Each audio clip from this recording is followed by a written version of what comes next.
Continuamos con el estudio de la reumatología y a continuación vamos a ver el tema 5, que es osteoartrosis. Bien, de todas las enfermedades articulares, sin duda la que tiene más prevalencia es la osteoartrosis, ¿no? Pero a diferencia de otro tipo de artritis, como la artritis reumatoide, se caracteriza porque es una enfermedad no inflamatoria. Si bien es degenerativa, ¿no? Y que afecta a las articulaciones. ¿Y qué pasa cuando afecta a las articulaciones?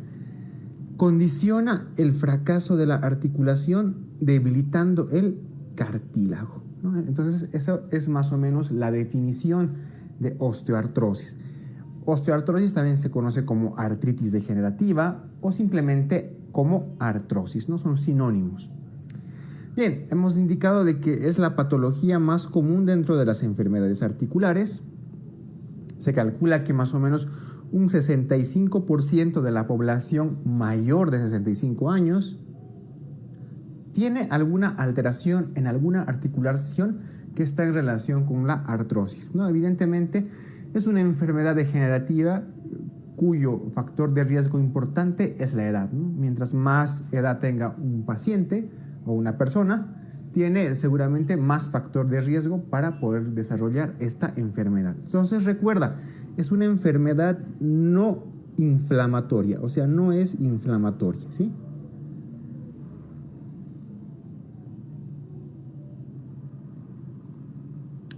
¿Cuál es la fisiopatología de la artrosis? Bien, hay un estrés mecánico. Ese estrés mecánico está condicionado por diversos factores de riesgo que los vamos a ver más adelante. Entonces, ¿qué es lo que pasa? Básicamente hay un aumento de agua en la articulación como primera fase.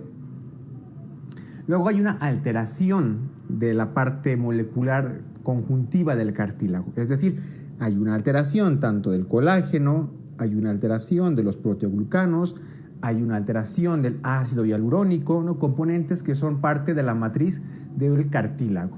Entonces, al haber alteraciones a nivel molecular, hay una alteración también en el anclaje de los mismos, o sea, tanto del colágeno como de los proteoglucanos. Entonces, al haber esta alteración molecular, pues condiciona a que haya una alteración en el cartílago de forma general. ¿Por qué se produce esta alteración? Pues hay un montón de factores, como por ejemplo citocinas, las más importantes enzimas, hay ciertas colagenasas, gelatinasas, etcétera, ¿no? Enzimas que van a actuar a nivel del colágeno y de los proteoglucanos y los van a degradar, ¿no? Entonces producen un debilitamiento del cartílago. ¿Qué condiciona esto? Bueno, va a haber hipertrofia del condrocito y posteriormente muerte del condrocito, ya sea por apoptosis o por necrosis, ¿no? Y esto nos condiciona ¿a qué? A que el cartílago pierda su fuerza de soporte, la característica de absorber la fuerza que se imprime en la articulación. ¿Y esto qué condiciona? Pues evidentemente a una fricción y posteriormente, como tú ves aquí, a un desgaste del cartílago. Y de esa manera hay una destrucción mecánica del cartílago articular. Entonces, esa es la fisiopatología de la artrosis. Te había indicado que hablar de su etiología, pues vamos a hablar de dos tipos. Primero, una artrosis de tipo idiopático y luego de una artrosis de tipo secundaria. En la de tipo idiopático no se conoce cuál es la causa principal, pero hay factores que están relacionados. ¿Y cuáles son estos factores? Principalmente la edad. Te he dicho que mientras más edad, más de 65 años, más riesgo de desarrollar artrosis. Factores genéticos, la obesidad. La obesidad es un factor de riesgo importante porque al aumentar de peso, las articulaciones tienen que soportar más carga, ¿no? Entonces, por eso la obesidad es un factor importante para el desarrollo de la artrosis. Y el sexo también es un factor de riesgo. Dentro de las causas secundarias, pues podemos mencionar, por ejemplo, los traumatismos, patología congénita, como por ejemplo la enfermedad de Pertes o la displasia de cadera en desarrollo, ¿no? Enfermedades que condicionan el desarrollo de una artrosis. Bien, la clínica. Dentro de la clínica vamos a decir que los pacientes que tienen artrosis tienen un dolor de tipo mecánico, y eso es importante que lo anotes y que lo sepas. A diferencia de la artritis reumatoide, que es un dolor de tipo inflamatorio, en la osteoartrosis o simplemente artrosis existe un dolor de tipo mecánico. ¿Qué quiere decir mecánico? Que aumenta con el ejercicio o con el movimiento y cede con el reposo. A diferencia del dolor de tipo inflamatorio, que como te había mencionado en la artritis reumatoide, el dolor inflamatorio, al contrario, cede con el ejercicio. En cambio, todo lo contrario en el mecánico. El dolor mecánico aumenta con la movilidad o con el ejercicio y cede o disminuye con el reposo. Entonces, esa es una característica importante. También pueden presentar rigidez matutina, pero a diferencia de la artritis reumatoide, la rigidez matutina generalmente es menor a 30 minutos. ¿Sí? Bien, la afectación más frecuente es también en las manos, pero aquí también hay ciertas diferencias. Porque si tú recordarás, en la artritis reumatoide se afectan con más frecuencia las interfalángicas proximales, siendo muy raro o casi nunca se afecta en la artritis reumatoide las distales. Sin embargo, en la artrosis, y aquí pon atención, en la artrosis sí se afectan las interfalángicas distales. Hay una afectación de las interfalángicas distales y también hay afectación de las interfalángicas proximales. Otra característica es que la afectación articular en la artrosis no es simétrica. En cambio, en la artritis reumatoide sí, ¿verdad? Eso es otra diferencia. Y a diferencia de la artritis reumatoide, que podían afectar toda la hilera de los metacarpianos, la artrosis tiene predilección por esta articulación, la trapecio metacarpiana. ¿Sí? Entonces, esas son las diferencias que hay. ¿Qué más podemos hablar de la afectación de la artrosis a nivel de las manos, ¿no? La degeneración nos van a producir unos nódulos que tienen nombre propio. Los nódulos que aparecen a nivel de las interfalángicas distales se llaman nódulos de Heberden, y los nódulos que aparecen a nivel de las interfalángicas proximales se llaman nódulo de Bouchard.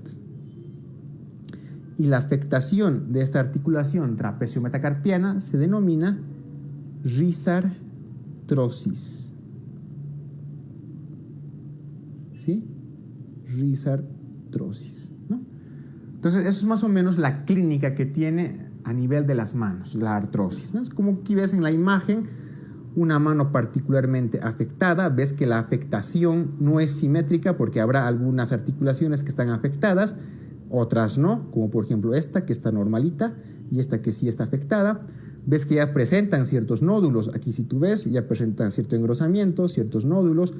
Evidentemente, si es una interfalángica distal, este que te estoy señalando será un nódulo de Heberden, ¿no? Y a diferencia de este, que está en una interfalángica proximal, será un nódulo de Bouchard. Bien. Otras formas de artrosis son, por ejemplo, la coxartrosis. La coxartrosis, que es una artrosis que afecta principalmente a la articulación de la cadera, como tú ves aquí en la radiografía, ¿no? Entonces, esta coxartrosis es generalmente unilateral y afecta con más frecuencia a varones. Es más frecuente que aparezca una coxartrosis en varones.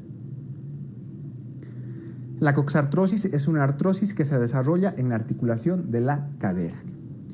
La gonartrosis, por otra parte, es una artrosis que se desarrolla en la rodilla, como tú ves aquí en la imagen, un desgaste del cartílago, la presencia de osteofitos, esclerosis ósea, etc., ¿no? Y generalmente la gonartrosis es bilateral.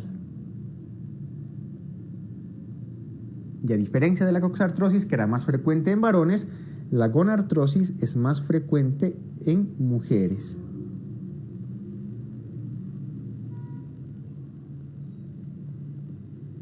¿Sí? Evidentemente, de los dos, la gonartrosis es la más frecuente. Sin embargo, la afectación más frecuente, no lo olvides, es a nivel de las manos. El diagnóstico. Bueno, el diagnóstico es la suma de la clínica más patrones radiológicos. ¿Por qué? Porque en esta enfermedad, los reactantes de fase aguda y la analítica es totalmente normal. No existe factor reumatoideo, los reactantes de fase aguda están normal y un hemograma debería estar totalmente normal. Entonces, los únicos parámetros para diagnosticar artrosis es primero la edad, segundo es la clínica y tercero es la radiografía. ¿Y qué podemos evidenciar en la radiografía? Evidentemente vamos a ver algunas características como el pinzamiento de la línea articular, esclerosis subcondral, la formación de osteofitos, ¿no? Y en algunos casos quistes o geodas subcondrales, ¿no? Ambos que van a determinar una deformidad articular. Entonces, en el diagnóstico, estas características radiográficas, evidentemente más la clínica, ¿no? Ese dolor mecánico que te habían mencionado, ese dolor que se produce con el movimiento.